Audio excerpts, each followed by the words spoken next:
Fala galera, sejam muito bem-vindos a mais um vídeo. Nesse vídeo aqui a gente vai ver um pouquinho da consequência lógica nos tabuleiros semânticos. Beleza? Eu vou mostrar aqui como avaliar argumentos, como determinar se um argumento é válido ou não, se a conclusão se segue das premissas ou não, usando tabuleiros semânticos, tá? Eu já adianto que eu vou fazer um vídeo especificamente sobre argumentos inválidos, tá? Deve ser o próximo ou o outro vídeo que eu vou fazer.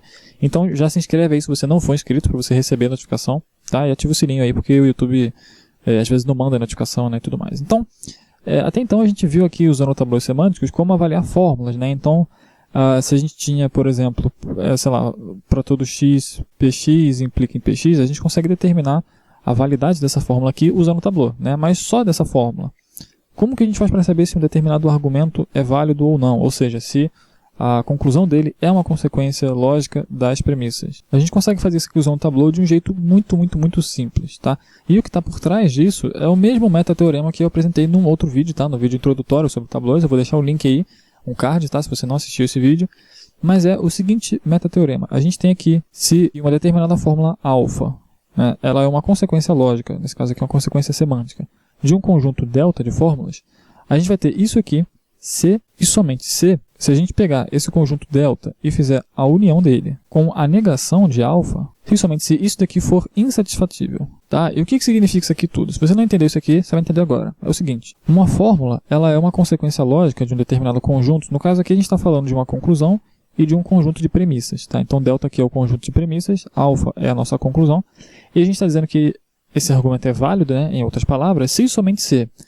Quando a gente pegar esse conjunto de premissas aqui e fizer a união dele com a negação da conclusão, isso aqui gerar um conjunto que é insatisfatível, ou seja, que a gente não consegue achar um modelo, uma estrutura que seja modelo desse conjunto de fórmulas. Ou seja, não vai ter uma estrutura que torna todas as fórmulas desse conjunto aqui verdadeiras, tá? Em mais outras palavras, isso quer dizer que se a gente tem um argumento com premissa 1, premissa 2, por exemplo, e conclusão, para a gente saber se esse argumento aqui é válido, a gente tem que colocar a premissa 1, a premissa 2, né, que juntas formam esse conjunto delta aqui, né, e a gente tem que fazer a união disso com a negação da conclusão, que no caso é o alfa, né, lembra-se que o alfa é a conclusão aqui, então a conclusão é C, então a gente vai aqui não C. Isso aqui gerou, né, P1, P2 e não C, gerou esse conjunto aqui, né, e como que a gente faz para saber se esse argumento aqui é válido ou não? A gente tem que mostrar que esse conjunto aqui, que eu estou circulando agora, ele é insatisfatível. Ou seja, a gente faz o tabuleiro dele, né? E a gente mostra que todos os ramos dele vão ser fechados, tá? E mostrando isso daqui, a gente mostra que ele é insatisfatível. Por quê? Porque se ele fosse satisfatível, isso quer dizer que existiria uma interpretação, existiria uma estrutura em que todas essas fórmulas aqui são verdadeiras, né? E se esse fosse o caso, a gente teria aqui um tabuleiro aberto, né? A gente teria aqui um tabuleiro faltando. Só que, se a gente mostrar que todos os ramos fecham, isso mostra então que não tem como todas as fórmulas serem verdadeiras, tá? Isso aqui é um método indireto para você mostrar que a conclusão é uma consequência lógica das premissas, e é o que a gente vai fazer nesse vídeo aqui, tá? É um método muito simples. Você pode pausar o vídeo nos exemplos aí e tentar fazer você mesmo, né? Então vamos usar aqui o exemplo mais emblemático da lógica, né? Humanos são mortais, né? Ou seja, para todo x, se x é humano, então x é mortal, né? Primeira premissa. E a segunda premissa é Sócrates é humano. Então a gente vai ter aqui que o Sócrates é humano. E a conclusão é que Sócrates é mortal. Como que eu faço para saber se esse argumento aqui ele é válido ou não? A gente tem que pegar as premissas, que são essas duas aqui, e mantém elas do jeito que elas estão, né? E agora a gente pega a conclusão e nega a conclusão. E agora a gente continua isso aqui como se fosse um tabuleiro normal, tá? Então eu vou até mandar isso aqui para o lado e a gente continua como se fosse um tabuleiro normal. Então a gente tem aqui uma fórmula atômica, não tem o que fazer. A gente tem aqui uma negação, também não tem muito o que fazer, mas a gente tem aqui uma fórmula que é universal. E a gente está buscando aqui encontrar uma contradição em todos os ramos possíveis, né? Então tenha em mente sempre que a gente está buscando uma contradição. Então, se a gente tem aqui uma fórmula universal, a gente pode instanciar ela em qualquer que seja o x, né? Como a gente está tratando aqui de Sócrates, que é o único indivíduo, faz sentido a gente instanciar isso aqui em Sócrates, né? Então, vamos usar essa fórmula aqui, e a gente vai ter aqui que, se Sócrates é humano, então Sócrates é mortal. Então, a gente obteve isso aqui eliminando o universal dessa fórmula daqui de cima, a gente obteve isso, né? E agora, olha só, já que a gente tem aqui uma fórmula que é uma implicação, a gente pode bifurcar isso daqui, né? Aplicando a regra da eliminação, da implicação, nessa fórmula aqui, a gente vai ter o quê? A gente vai ter que não é o caso que HS, né? Ou a gente vai ter que é o caso que MS. Ou seja, se Sócrates é humano, então Sócrates é mortal, isso aqui vai ser o caso se não for o caso que Sócrates é humano, ou se for o caso que Sócrates é mortal. E se você reparar aqui, ó, ambos os lados aqui são contraditórios, porque a gente tem aqui que não é o caso que HS, e aqui em cima a gente tem HS. Então, é um par de literais complementares, esse ramo aqui se fechou, né? E por outro lado, a gente tem aqui MS e a gente tem não MS. Então, é um outro par de literais complementares, esse ramo aqui se fechou. Então, o que a gente tem aqui é justamente o que está escrito aqui em cima. Ó. A gente tem um conjunto delta de fórmulas, que no caso é essa primeira fórmula aqui, e essa segunda, né? São as premissas do nosso argumento. E a gente tem uma fórmula alfa, que é a conclusão, que no caso é MS, é a nossa conclusão. Para a gente provar que MS é uma consequência dessas duas, a gente nega o MS. A gente nega essa fórmula aqui, que é a conclusão. E a gente mostra que se isso for feito, todas as estruturas possíveis, que no caso são representadas por esses dois ramos aqui, não satisfazem todas essas fórmulas aqui. Não tem como todas essas fórmulas, que eu estou quadriculando aqui em verde, né? Opa, essas aqui, né? Não tem como elas serem verdadeiras em alguma estrutura. Toda estrutura não vai conseguir satisfazer, né? Então, se isso aqui é insatisfatível, né, o que está escrito aqui, né, quando você une as premissas com a negação da conclusão, isso gera um conjunto insatisfatível, isso quer dizer então que essa conclusão é uma consequência desse conjunto de premissas. Beleza? Então isso aqui é um exemplo bastante simples. Vamos para mais um exemplo aqui, ó. Vamos lá, vamos supor que essa aqui é a nossa premissa, né, tudo que é F também é C, e a gente tem outra premissa que diz que existe uma coisa que é A e F, tá? E a conclusão desse argumento aqui, eu estou dizendo que existe um X, que é A e que é C, tá? Como que eu provaria esse argumento aqui? Do mesmo jeito de antes, né? Então, a gente tem que negar aqui essa conclusão, né? Mantém as premissas do jeito que está, né? E a gente continua como se fosse um tabuleiro normal. Então, aqui a gente tem uma sentença que é universal, uma que é existencial e outra que é a negação de um existencial. Então, dessas aqui, a mais restrita que a gente tem é essa aqui, né? Porque quando a gente elimina o existencial, a gente tem que pegar esse X aqui e usar ele numa constante que não foi usada ainda. Então, vai ser a primeira regra que eu vou usar. Essa daqui, ela é a mais restrita, né? Então, eu vou ter aqui AA e F de A, tá? Então, eu peguei esse X aqui, dropei ele aqui no A, que não foi usado antes, e usamos essa fórmula aqui já, então, tá? A gente pode até eliminar essa conjunção aqui, a gente vai ter AA e F de A separados, né? E agora a gente tem duas fórmulas, né? Então, essa aqui, que é quando a gente eliminar esse existencial aqui, a gente pode colocar o X em qualquer constante. E a gente tem aqui uma universal que a gente também pode eliminar em qualquer constante. Então, tanto faz aqui nesse caso, tá? Eu vou usar primeiro esse universal aqui, tá? E eu vou jogar ele no A também, que foi a constante que eu usei em primeiro lugar, tá? Então, a gente vai ter que F de A implica em CA, tá? Eu eliminei esse universal aqui. Agora, a gente tem duas coisas que a gente pode fazer. A gente pode bifurcar isso aqui, né? Já que é um condicional. Ou a gente pode aplicar a regra nessa fórmula que é existencial, né, que é a negação do existencial aqui. Eu vou aplicar nessa daqui primeira, tá? Porque se a gente bifurcar isso daqui antes, a gente vai ter que fazer mais coisa dos dois lados. Então vamos deixar para bifurcar isso aqui no final, tá? Então a gente tem aqui a negação de um existencial, né? E a regra da negação do existencial nos permite afirmar a negação do que está aqui dentro, né? E no lugar de x a gente põe qualquer constante. Então a gente vai ter a negação de AX, né? E no lugar de X eu vou colocar o A, porque a gente está usando o A o tempo todo. E a gente está buscando uma contradição nisso daqui, né? Então, vamos manter sempre as mesmas constantes, tá? Usamos essa fórmula aqui e acabamos com essa, né? Essa daqui, agora aqui de novo, a gente pode ou bifurcar essa fórmula, ou a gente pode aplicar a regra nessa daqui, né? Essa aqui é a negação de um condicional. Negação de condicional não bifurca, né? A gente vai ter AA e a gente vai ter não CA, tá? Então, usamos essa aqui.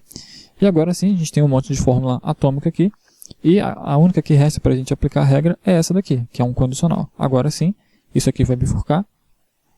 Condicional, ele bifurca na negação do antecedente, né? Então a gente vai ter aqui, que não é o caso, que é FA, e bifurca no consequente, que é CA, né? E se a gente observar bem, a gente tem não CA aqui, e a gente tem CA, então é um par de literais complementares, esse ramo se fechou, e do outro lado do ramo a gente tem não FA, e aqui em cima a gente tem FA. Então é um par de literais complementares, esse ramo também se fechou. Então se são os dois únicos ramos desse tabuleau e eles estão fechados, isso quer dizer que essa fórmula aqui, né, que eu estou circulando em verde agora, ela é uma consequência dessas premissas aqui. Por quê? Porque não tem como essas duas premissas aqui, ambas serem verdadeiras, e essa conclusão ser falsa, que é o que a gente está indicando pela negação, né? Se a gente disser que a conclusão é falsa, a gente chega em uma contradição, tá? Por isso que essa conclusão se segue dessas premissas aqui, beleza? Vou dar mais um exemplo aqui. Vamos supor que essa é a premissa, né? Para todo x, x é A ou x é B. E a conclusão é a seguinte: para todo x, se x é P, então PA ou PB, beleza? Essa é a conclusão. Eu vou então negar a conclusão e eu vou manter as premissas do jeito que elas estão, né? No caso aqui a gente só tem uma premissa. E agora a gente aplica as regras, né? Então eu tenho aqui a negação de uma sentença que é universal, né? E eu tenho uma sentença que é universal. A mais restritiva é essa daqui, né? Porque quando a gente eliminar esse universal aqui, a gente tem que usar uma constante que não foi usada ainda, né? Então eu vou usar ela primeiro. E para usar essa regra, a gente pega essa fórmula que está aqui dentro do escopo do universal, nega, né? E substitui o x e, enfim, as variáveis que estiverem aqui pelas constantes, tá?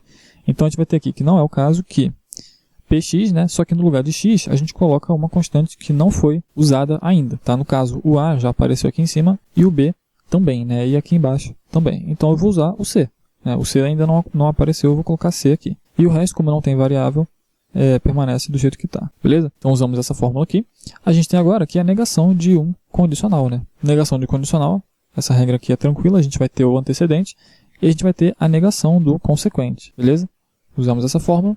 Aqui a gente tem a negação de uma disjunção. Se a gente aplicar a regra da negação da disjunção, a gente vai ter os dois disjuntos negados, né? Então a gente vai ter aqui que não é o caso que PA, e a gente vai ter também que não é o caso que PB, beleza? Usamos essa fórmula, e agora a gente está cheio de literais aqui, né? A gente tem PC, a gente tem não PA, não PB, e falta ainda essa sentença universal que a gente não usou aqui, né? Então, a gente pode usar essa fórmula, né? Vamos eliminar isso daqui no A, por exemplo. Então, a gente vai ter que x, no lugar de x a gente coloca A, né? Então, a gente vai ter que A é igual a A ou A é igual a B. E isso aqui vai bifurcar, né? A gente usou essa fórmula. A gente pode marcar isso aqui, mas em sentença universal, lembre-se que você pode usar a fórmula mais de uma vez, tá? E provavelmente, pelo que eu estou vendo, a gente vai ter que usar isso aqui, tá? Então, isso aqui vai bifurcar, né? Então, a gente vai ter aqui que é o caso que A é igual a A, ou é o caso que A é igual a B. Usamos essa fórmula aqui, então, e chegamos nisso daqui, né? Só que, ainda assim, tá meio... não tem uma contradição aqui explícita, né? Na verdade, está meio esquisito isso daqui. Só que, olha só, como isso aqui é uma sentença universal, a gente pode eliminar isso em qualquer constante que for. Então, vamos fazer o seguinte, vamos eliminar isso no A, que no caso já foi feito aqui, no B, que vai tornar esse lado verdadeiro, e no C, tá? Porque a gente usou o C aqui, né? Então, se a gente tem PC, a gente tem não PA e não PB, se a gente conseguir fazer com que o C seja igual a A ou o C seja igual a B, a gente pode chegar a uma contradição, né? Então, vamos tentar fazer isso aqui. Então, eu vou eliminar de novo essa fórmula aqui, né, que é a primeira, só que agora no B, tá? Então eu vou ter que fazer isso dos dois lados aqui dessa bifurcação, né? Eu vou ter então aqui que o B é igual a A, ou o B é igual a B, e a mesma coisa do outro lado, beleza? Isso aqui vai bifurcar de novo, então eu já vou jogar isso aqui mais pro lado, porque vai abrir, né? Beleza? A gente chegou aqui no B igual a A, B igual a B, e agora a gente pode eliminar de novo essa primeira fórmula aqui, né? Que diz que para tudo x, o x é igual a A ou x igual a B. A gente elimina ela de novo, só que agora no C, tá? Então a gente vai ter de novo aqui uma disjunção, agora a gente vai ter que o C é igual a A, ou o C é igual a B, e isso de novo para todos os outros ramos, tá? E isso aqui vai bifurcar, né? Deixa só eu colocar um x, um negocinho aqui, né? Que a gente já usou essas fórmulas.